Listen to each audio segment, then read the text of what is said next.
city lights. The kcjournalist, ooh, telling stories in the night. Ooh, every page come to life. Ooh, truth that go through the mic.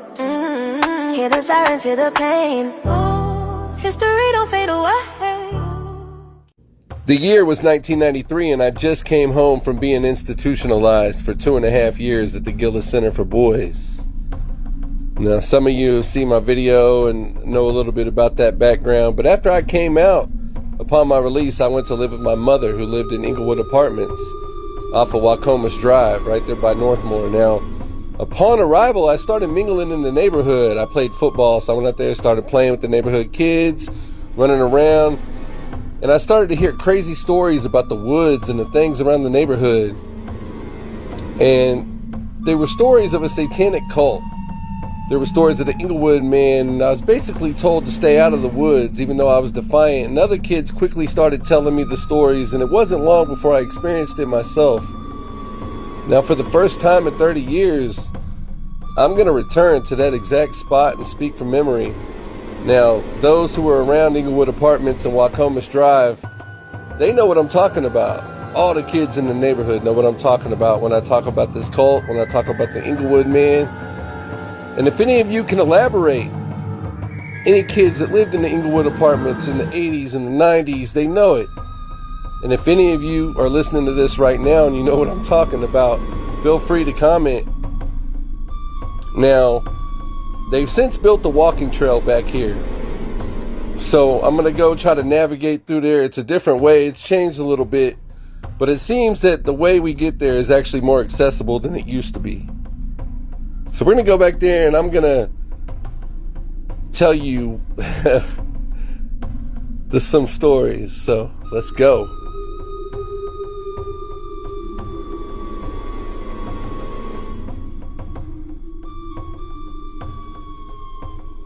And here we are at the trailhead at 56th Street. Now, the easiest way to get here is to take the 56th Street exit, turn on the Roan Ridge, and then turn on to 56th Street and go all the way down.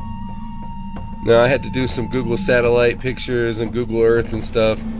This isn't the way we came. We came from the opposite end. But so I lived in the building right by the opposite end, and there was a path that went down and opened into a field where my brother had actually witnessed one of these rituals one night at like 3 a.m. when he was sitting out there.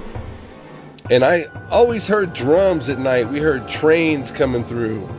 We heard chants. My brother and my cousin, myself, we have experiences where we'd be playing in different areas and then we'd come back and there'd be these totems. And like we would hear rocks banging and people chanting at us while we were back there. And we're going to come up on the spot where we're going to go up where we found the bones and stuff. So that's going to be right around this corner here. Alright, so you come off of this trail. This is the spot right here. If you see in the back, that tall, like weird tree in the back, it's kind of in between. So if you look to the right, you'll see all these pine trees. Up there at the top, there is a opening, and that's where the rituals took place, up this hill. We're going to go up this hill, and I'm going to take you into that spot. Let's go. Oh, man. That is so dense. Now, this is that tree that I was telling you about.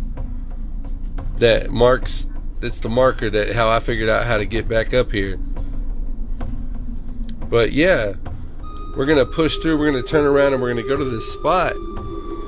Now, all of us found this spot by accident. My brother just cut through the woods one day. We were just cutting through trees one day, and we came to this clearing, which I'm getting ready to take you to, which always had signs of rituals. And you come back this way, and you'll start to see pine trees as I walk through here. Man, this thing has been rough.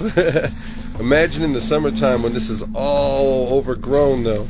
You can't see none of this. All this stuff right here is just green. And you're going to just keep pushing on this way.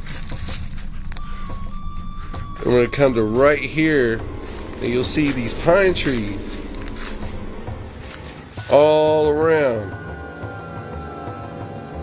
Now this was completely surrounded, and keep in mind when all this green is grown out, you can't see it. The stick right here is going to mark the center of the circle. And you could tell it's overgrown a little bit, but you can tell that this is cleared out. And so you would have all this greenery around you in this big open space. And this was all the way at the top of this hill. And we came from the other side where we had to push through the brush and stuff, so you could not get up here. It just seemed like you were walking through dense woods. And my brother came up here and he found some skulls up here. We've all found stuff up here. He actually took a couple of them home. We found fire pits. There used to be a little like mud hole, like a little lake, not really a lake, but just a little body of water up here. It looks so creepy now. I like to come up here when it's cold though in the winter time, so you can really see. There was blood. We found fire pits. It used to look something like this, and you would see it. And now it's just this empty space right here. Oh man, I'm gonna have to get out of here. When you come back out and you'll come this way, here's the rocks right here. You'll see that house back in the background. Up over that hill, all the pines. It's up in there. This your boy Mack Malone, the KC Journalist, signing out. Peace.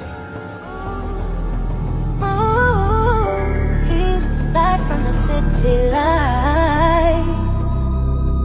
The KC Journalist, ooh, telling stories in the night. Ooh, every page come to life. Ooh, truth that go through the mind. Hear the sirens, hear the pain. Ooh, history don't fade away.